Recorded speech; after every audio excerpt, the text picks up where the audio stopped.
Welcome to the Untrapped podcast, where we're motivated and inspired about success, small business, and personal development. And now, Keith Kalfas.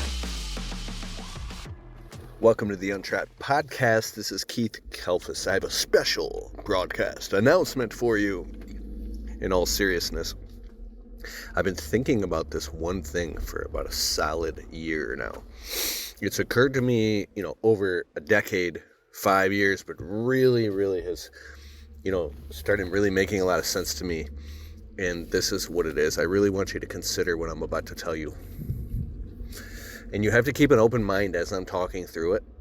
And part of me doesn't even know if I'm going to release this as a podcast. So if you're listening to this, it means I decided to release it, obviously.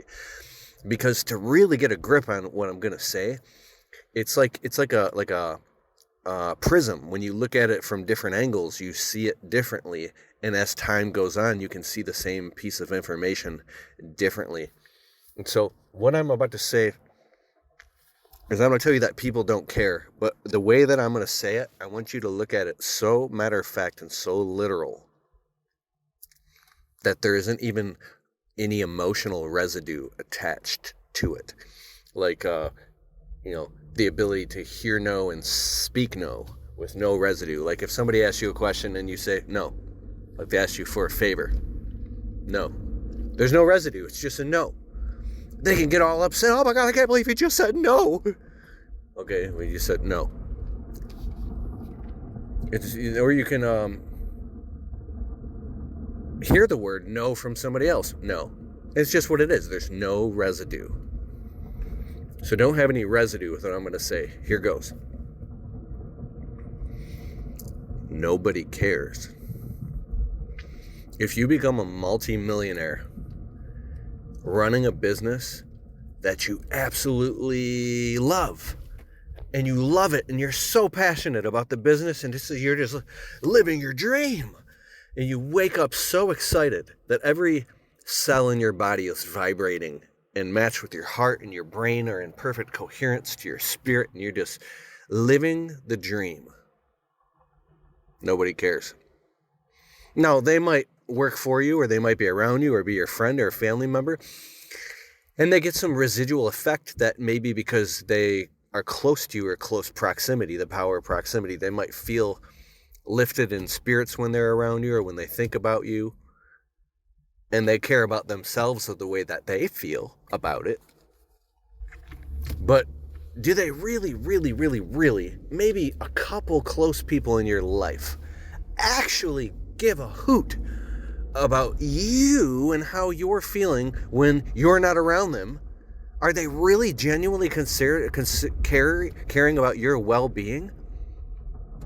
They're not even thinking about you. There's a saying, you wouldn't care about how much other people thought of you if you knew how much they did, which means they don't.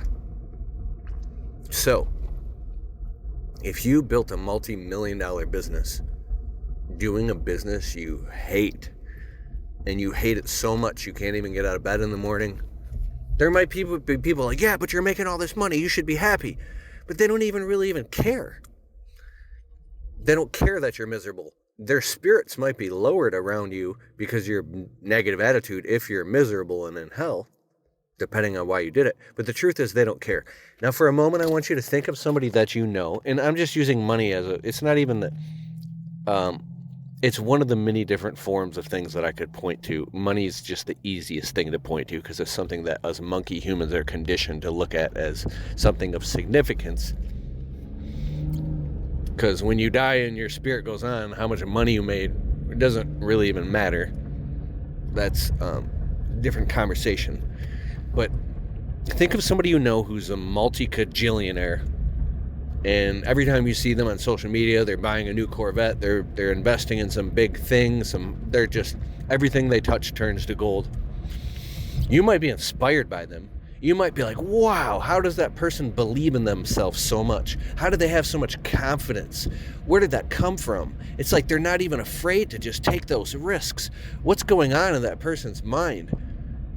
In any of that, did I actually say, wow, I'm genuinely, wholeheartedly concerned about what's going on inside of that person's moment by moment state of actual conscious present sentient beingness of how are they feeling?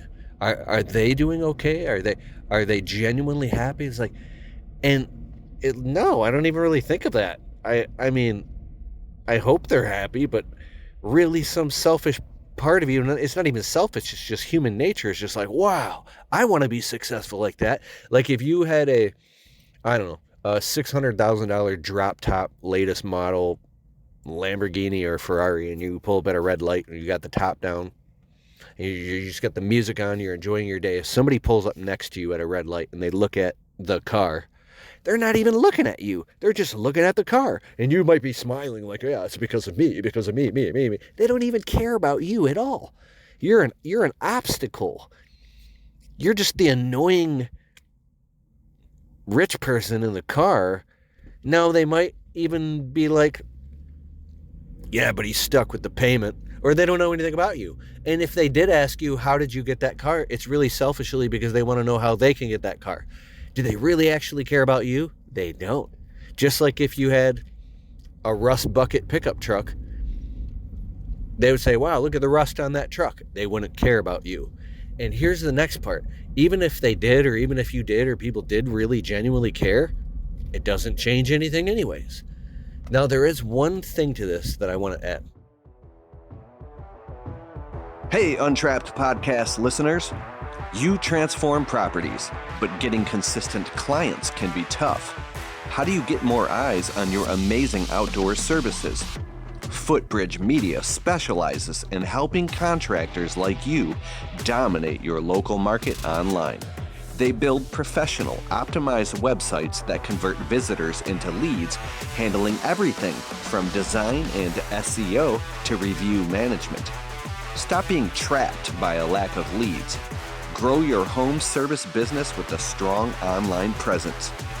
Open your browser and visit footbridgemedia.com/Keith today. I was a young guy. I was the guy. I would always go up. If somebody had like a really nice car, I'd run up to them and be like, sir, what did you do for a living to get this Mercedes? Are you like better than me or everybody else? Like, how do you have this Mercedes? I would have this whole fucking emotional meltdown because I grew up so poor. And this guy actually, talked to me for a few minutes one time. And he said, in the business that I'm in, I don't have to, he goes, but it makes a lot of sense that I drive a very nice car like this brand new Mercedes, and here's why. Because it's about status. Because I drive a nice car, people say, wow, business must be doing really good. I want to do business with him. Because if I was driving a crappy car or even just like a nice but normal plain car, people in my line of business would be like, whoa, what's going on? Is business not so well? And they might be hesitant to do business with me because I don't appear to be as much successful. I was like, oh, so that makes sense because status and image is a very big important thing. But my point in all this being is here. There's people who are going to want you to do what they want you to do because for some reason they want you to do it. I, for some reason in my own personal and business life, have this thing about me, and I open myself up to it for some reason. I have people that I know that passionately, on a daily basis, my whole life, let me know if this is you too, I don't know, are trying to get me into their thing. Like, I have people pulling on me so hard, different people for different reasons on a daily basis, trying so hard to get me to buy into their idea or do their thing or change my career path or invest in a business with them. And they will not let me go. And I'm like, I really don't want to do this. This is not my interest or passion at all. And they're like, yeah, but you, because they see some type of talent in me that would benefit them. It's like, not like, it's just human nature, right? And so as soon as I feel that sense of resistance, I just don't want to do it. And that's how I am. And I just know. And I've actually gone against that just to test that gut feeling before.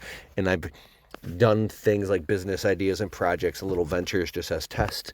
And, I'm not saying they failed, but they were so stressful to me because they were outside of the realm of what my passion is that I don't ever want to do that ever again. And I realized that we have this internal indicator, this internal compass that points us.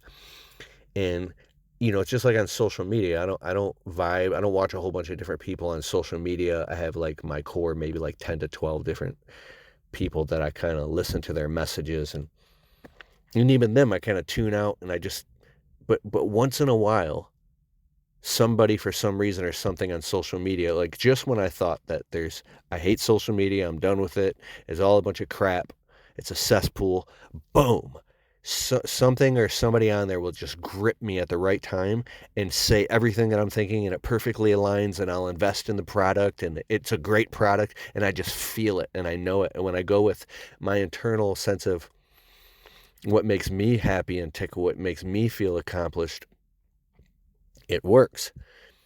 And I'm happier for it. So here's my point. Nobody cares if you build a multi-million-dollar business. Now, being financially stable is extremely important in this world. Sometimes if you have to pick what you're passionate about and what makes you money, I'm not telling you what to do, but sometimes you got to pick, legally, morally, ethically, honestly, providing a service for other people, and it's good for you, it's good for others, it's good for the world, it's good for everybody. It's like a service or a product or whatever. Like, I'm in the landscaping business. We do landscaping and window cleaning. We take care of our customers. We cross every T and dot every I. We do great work. The customers are happy. They leave us tips and positive 5-star reviews. If you're going to do something, especially if you're taking somebody else's money, you just bend over backwards and do a great job and make sure you deliver and charge right and all these things. But of course,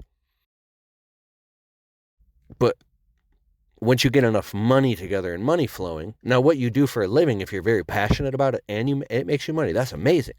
But you need money, because at the end of the day, Grant Cardone put out this video like way back in 2018. It was like something about how to become a millionaire. He makes a lot of videos and I'm not saying I love Grant Cardone's content, but I've read all his books, and he put out this one video. He drew on a whiteboard and his team was around. He says, you must absolutely, in his world, have a bare minimum of $10 million in the bank, or a liquidity of 10 million. And people say, well, that's a lot.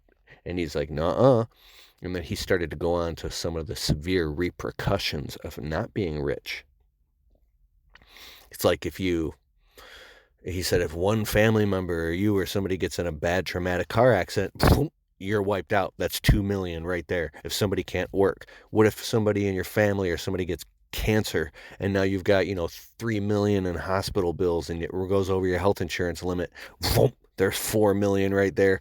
What if it's like, he talks about these life emergencies, and he says, and it's not a matter of if, it's a matter of when these things happen to you or somebody that you love. He says you don't have a choice, you have to be wealthy. So I was like, after I watched that video, I was like, whoa, this is a fact. Like, I know people in my life that are just, their lives are decimated, and they're poor, and they live in total poverty on welfare their entire lives. And something as simple as like a blower motor on a car, they don't have no heat, they're freezing all winter because they don't have $65 for a blower motor. If their water pump goes on their car, they don't have $800 to fix that. They don't have a car, period, and they're begging other people for money. I know people that, and I've been this person, I've had no driver's license before because I had unpaid tickets in my 20s. I've had to ride a bike and take buses to work in the winter. I've slept in a friend's basement before. I've lived with roommates. I've slept in my car. Like, being broke is extremely painful. So it's like Maslow's hierarchy of needs says you got to do what's like necessity first, and then you start to get into a flow state. And us as a culture, maybe me more specifically, but I think it's a common thing. People kind of like aspire and look up to people that can really live out their art, and they can create beautiful things and create a dream and make a dream come true. And sometimes, a dream is 1% inspiration and 99% perspiration. So you might have a dream to grow this landscaping business, for say, but you're going to have to work your guts out for a good at least 5 years to really get it off the ground and get it someplace and get it to where it's a really profitable business and you have a lot of clients and money in the bank and all these things. And that's good. And then you'll wake up and be like, whoa, I'm living my dream. I made this happen. But don't make the mistake at any time of thinking that anybody cares that you're doing all this hard work, because nobody really cares. But there's this weird thing that I said I almost don't want to put this out, because my first few years of having a landscape business, my chest was out, right? I was younger, I was like motivated, and my wife said to me once, she's like, it's almost like you just have to slip into the conversation, Keith, that you own your own landscaping business. Like, you just have to do it. Like, is that your ego or something? Like, and I really thought about when she said that, because my wife is just protecting me. She doesn't want me to make myself look like a dumbass. But the truth is, yes, that absolutely was true. Oh, I should make a video about this on YouTube. It's because, I got to make a video about it right now. Because there's a part of your ego that's important, that you have to have part of your ego, because it's for you to motivate you to keep frickin' moving when nobody else cares. That's exactly what it is. I'm going to make a video about this. Keith Kalfas, Untrapped podcast. We just crossed 1 million downloads. Subscribe to, come to my private online community. We go live every other week. You get access to all the replays. It's called the Untrapped Alliance, bro. We go deep. We just did a whole goal setting workshop. All of it. Just open up your browser right now and type in keithkalfas.com/alliance. ALLIANCE. I'll see you on the inside, and I'll see you live on the next call.